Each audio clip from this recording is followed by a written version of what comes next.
पिछले 8 सालों में सबसे ज़्यादा नशा हरियाणा में बढ़ गया है और इसी सरकार बीजेपी की सरकार में बढ़ा है। ऐसा धरातल स्थिति है। लोगों से मेरी बातचीत हुई है, युवा सबसे ज़्यादा चपेट में आया है। राम रहीम को हर बार रेपिस्ट है वो, उनको पेरोल मिल जाती है चुनाव से। नमस्कार, मेरा नाम है साक्षी और इस वक्त मौजूद हूँ मैं फतेहाबाद में। हमारे साथ सुनीता दुग्गल हैं, रतिया सीट से चुनाव लड़ रही हैं और काफ़ी बार लोकसभा में नशे का मुद्दा उठाया। इनसे बातचीत करेंगे। बहुत बहुत स्वागत है। थैंक यू साक्षी। बहुत बार आप लोकसभा में नशे का मुद्दा उठाया, लेकिन उसका जो धरातल पे असर है वो दिखा नहीं और ऐसे टॉफ़ी की तरह आसानी से मिल जा रहा है नशा। नहीं, देखिए ऐसा है कि हम ये नहीं कह सकते कि उसका धरातल पर असर नहीं दिखाई दिया, क्योंकि जैसे मैंने आपको बताया लोकसभा के अंदर मैंने 193 के अंदर इसका डिस्कशन करवाया और पूरे पार्लियामेंट के सभी सांसदों ने उस डिबेट के अंदर पार्टिसिपेट किया। उसमें माननीय स्पीकर साहब के सामने इस बात को रखने वाली मैं भी थी कि ड्रग्स के ऊपर जो है वो खुलकर डिबेट होनी चाहिए पार्लियामेंट में, और उसमें मैंने भी पार्टिसिपेट किया। सुनी थी मैंने वो इस इलाके की आवाज़ को मैंने वहाँ बुलंद किया। और उसके बाद जो है पूरे हिंदुस्तान के अंदर कुछ ऐसे एस्पिरेशनल जो है वो डिस्ट्रिक्ट्स निकाले गए कि जहाँ पर ड्रग्स का प्रयोग ज़्यादा होता है, ताकि उनके ऊपर हम और ज़्यादा सख्ती कर सकें। माननीय गृह मंत्री जी उसके बाद जो है चंडीगढ़ में आकर उन्होंने 5 मुख्यमंत्रियों का और उनके डीजीपीज हैं उनके साथ साथ मीटिंग किया। नारकोटिक ब्यूरो को और ज़्यादा ताकतवर किया गया और इसके साथ साथ जितने भी हमारे जो ड्रग के जो है स्मगलर्स थे, जो इसके अंदर बिजनेस के अंदर इन्वॉल्व थे, उनके प्रॉपर्टी को डिमोलिश किया गया। और इसके साथ साथ मेरे जो लोकसभा के अंदर जो डबवाली है उसको पुलिस डिस्ट्रिक्ट बनाया गया।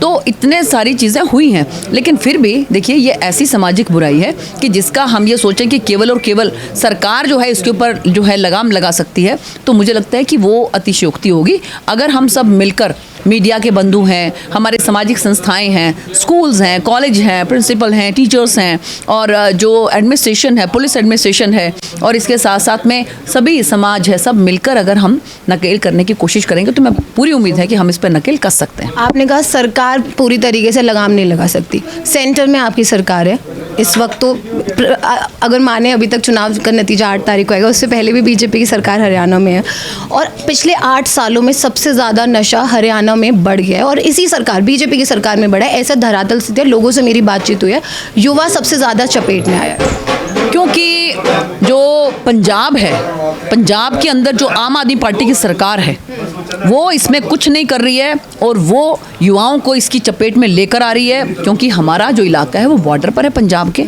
इसलिए उसका असर यहाँ पर हो रहा है।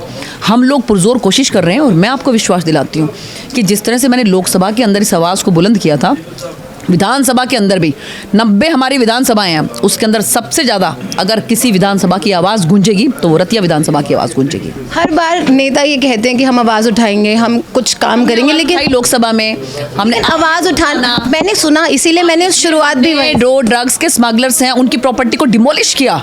प्रॉपर्टी को डिमोलिश करने के बाद आप समझ सकते हैं कि किस तरह से जो है उनकी कमर टूट जाती है। और उसके बाद NIA ने भी बहुत से हमारी लोकसभा के अंदर छापे मारे हैं, है ना। तो कार्रवाई सिरसा रहते हैं आपका, सिरसा, आप पहले से सिरसा से ही MP भी थी। सिरसा का तो घर घर में नशा है इस वक्त, अगर आप बात करें। पहले से कमी है, पहले से बहुत ज़्यादा कमी है। और मैंने आपको बताया कि हम सब मिलकर इसमें मीडिया मिलेगा।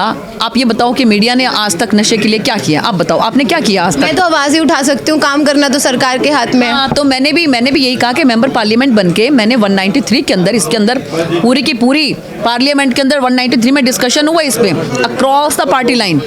और इसके साथ साथ मैंने आपको बताया कि उनकी हमने प्रॉपर्टीज़ डिमोलिश करी और हमने डबवाली को पुलिस जिला बनाया। और इसके अलावा हमने जो है जगह जगह पर इसके लिए छापेमारी की। लेकिन फिर मैं वही बात कह रही हूँ कि जब तक आप लोग हमारी मदद नहीं करेंगे ना, जब तक जो आम जनमानस, सामाजिक संस्थाएं वो हमारी मदद नहीं करेंगी ना, तब तक जो है केवल और केवल हम ये सोचें कि सरकार इसके ऊपर नकेल कर सकती है, वो थोड़ा मुश्किल। अच्छा, आप एक महिला हैं, महिलाओं की बात बीजेपी करती है, राइट, मोदी जी करते हैं, लेकिन राम रहीम को हर बार रेपिस्ट है वो, उनको पेरोल मिल जाती है चुनाव से। कानून अपने हिसाब से काम करता है। कानून जो है वो देखता है कि किन परिस्थितियों में किस जो है वो जो जेल के अंदर है उसको उसके अधिकार में क्या आता है, उसको मिल सकती है कि नहीं मिल सकती है। अगर मिल सकती है कानूनन तो मिलती है, कानून से हट के नहीं है कुछ भी। आप आवाज़ क्यों नहीं? हो गया, एक सेकंड, समय हो गया। नेताओं को में डोर टू डोर कैंपेन कर रही हैं सुनीता दुग्गल, हमने उनसे अभी बातचीत की और राम रहीम के मुद्दे पर जब बातचीत की तो वो जवाब देती हुई शायद बचती हुई नज़र आई। और मुझे लगता है हर राजनीतिक पार्टी बच रही है, क्योंकि कहीं ना कहीं वोट बैंक का असर सीधे हर राजनीतिक पार्टी को होता है। आपकी क्या राय है, प्लीज़ कमेंट सेक्शन में ज़रूर बताएं।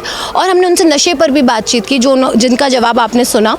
तो क्या आपको लगता है कि इस सरकार में ज़्यादा नशा बढ़ा है? जो कि हमें धरातल पे पता चला है कि नशा बढ़ा है, लेकिन जो अभी उन्होंने बताया कि काम हुए हैं, वो काम क्या धरातल पे नज़र आ रहे हैं? आप अपनी राय ज़रूर कमेंट सेक्शन में छोड़िए कि उतने स्ट्रिक्ट एक्शन के साथ कोई बदलाव आया कि नहीं आया। हम आपकी राय का इंतज़ार करेंगे।